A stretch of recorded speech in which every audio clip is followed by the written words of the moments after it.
माध्यमातून न्याय मिळाला असं आम्हाला सर्व जनसामान्य कार्यकर्त्याला वाटतं। आदरणीय दादांनी घेतलेला संघर्ष आपण सर्वांनी पाहिला। त्यांच्या बाजूने उभारलेले राज्यातले सर्व खासदार, आमदार, पदाधिकारी आणि सामान्य कार्यकर्ता दादाच्या बाजूने उभारला। त्या सर्वांची पाहणी करून निवडणूक आयोगाने निर्णय घेतला। तो निर्णयाचा आम्ही सर्व प्रेमी राष्ट्रवादी पदाधिकारी सर्व स्वागत करतो।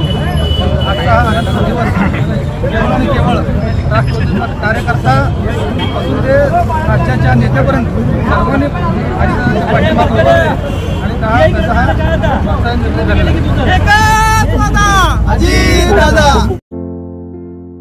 आमच्या लोक जनसेवा चॅनलला लाईक करा, शेअर करा, सबस्क्राईब करा।